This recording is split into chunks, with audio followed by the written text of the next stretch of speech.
Hi, welcome back to Masechet Taanit Daf Hey Amud Bet. I'm beginning where the last video left off, which is very close to the bottom of Hey Amud Bet. You can either check haiku or listen to this video to hear the assignment. It is not entirely a structure chart. And this first little piece here is something that you might not totally understand right now, and we're going to discuss at greater length in class. Amar Rav Yitzchak, Kol ha'omer rachav rachav, anyone who says rachav rachav, repeats that name twice, miyad nikre, will immediately have a seminal emission. Amar le, Rav Nachman says back to him, Ana amina v'lo echpat li. I say that and it doesn't matter to me, it doesn't have any effect on me. Amar le, so Rav Yitzchak says back to him, ki ka'amina biyoda u'v'makira. When I said that, I was referring to someone who knows her and has met her. Moving on, Ki havu miftarei mahadade, when they separated from one another. If you remember, this whole conversation is in the context of the two of them having a meal together. So when they separated from one another, Amar le, he said to him, Livrachan mar, please give me a bracha, give me a blessing before we separate. Amar le, he said back to him, Em sholacha mashal, lemahadavar domeh.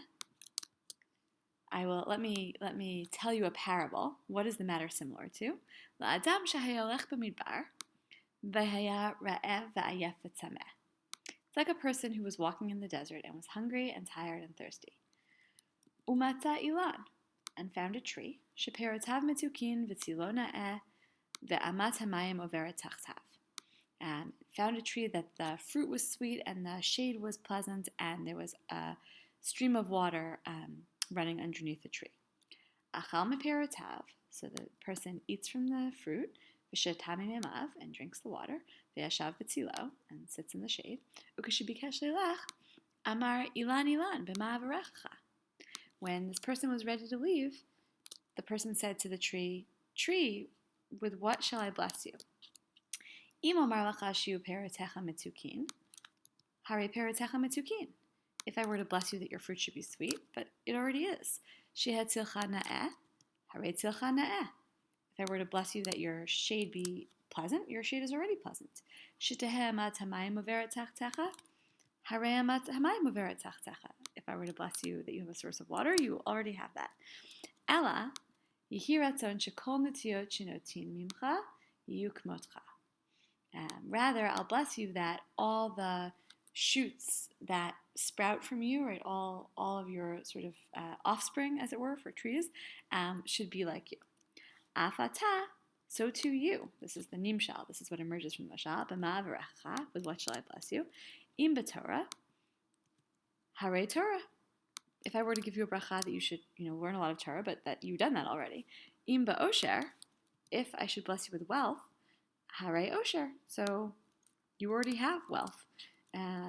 Im banim, if I were to bless you with children, hare banim, you already have children. Ella, yihi ratzon shiyutze tze'eh me'echa kmotcha. Rather, may it be your will, may it be God's will, that all of your descendants are like you. And my question on this first section is, what is the mashal and what is the nimshal? Can you sort of summarize what exactly is going on in the allegory, in the fable? You can tell that in 2 sentences or less. And what's the nimshal? And be sure you're clear on who's speaking to whom here and who is blessing whom. I didn't make that clear in this translation.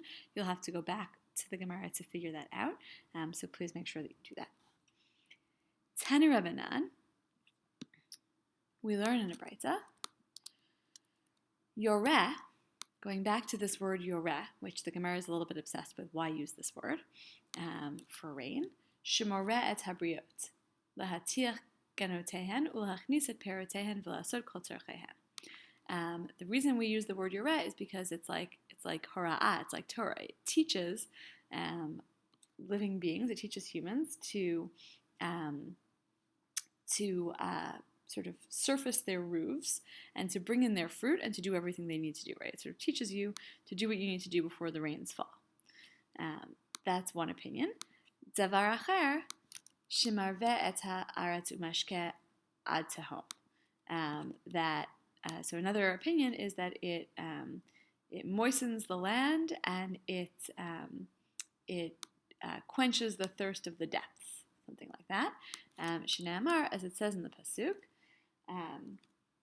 Telameha Raveh Nachet Gedudea Bervivim Temogegna Tzimcha Tivarech, which is a pasuk from Tehillim, and is about sort of same idea, giving water to the depths and giving water so that everything will sprout. So that's a proof text for all of that, and this is all still part of this Taanitic source. Davar acher, another opinion. Yoreh, this word yoreh, sheyored benachat, ve'ino yored bezav. Yoreh teaches us that it comes down benachat, sort of nicely, slowly, gently, and not angrily. Oh, eino yoreh ela shemishayeret hapirot umashtifet hazraim umashtifet ha'ilanot.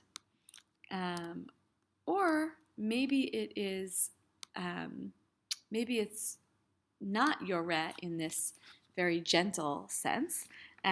Maybe it's actually something that comes down hard and straightens the fruit and floods the crops and floods the trees, right? Yoreh, like shooting, like that kind of word.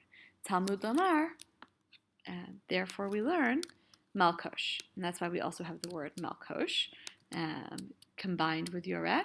Ma malkosh livracha, af yoreh livracha. So just as malkosh is for a blessing, is a bracha, so too yoreh is livracha. Eino malkosh ela shemapila tabatim u'mishaberet ha'ilanot u'mala tasakayin. Or maybe malkosh is hard. Maybe it pushes down the houses and breaks the trees and brings up the locusts. Talmud Lamar, therefore we also have the word yoreh. Ma yoreh livracha, af malkosh livracha. So just as yoreh is always for a blessing, so too malkosh is always for a blessing. This is all actually Breita, so put that in red. V'yoreh gufe minalan. And yoreh itself, literally from where is it? From where do we know it? How do we know about yoreh? Dichtiv ubnei Tzion gilu b'simchu b'Hashem Elohechem ki natan lachem et hamoreh l'tzdaka v'yored lachem geshem moreh u'malkosh b'rishon. So we get it from that yoreh itself is a bracha, from this pasuk, which is all about Bnei Tzion, all about the Jewish people being happy and joyous with God, and mentions moreh l'tzdaka, right? That the rain comes down, and it specifically says moreh for tzedakah, right, in a positive way, and it mentions both moreh and malkosh, or yoreh and malkosh, in that pasuk. And so the final question here is to make a structure chart for that section, being sure that you understand and reflect how the argument works. What are we ultimately proving about the word yoreh, or about the words yoreh and malkosh? But we start from yoreh and we go back to yoreh. What are we ultimately proving about that word, and how are we proving it? Make sure that your structure chart reflects that. Okay, we'll stop there.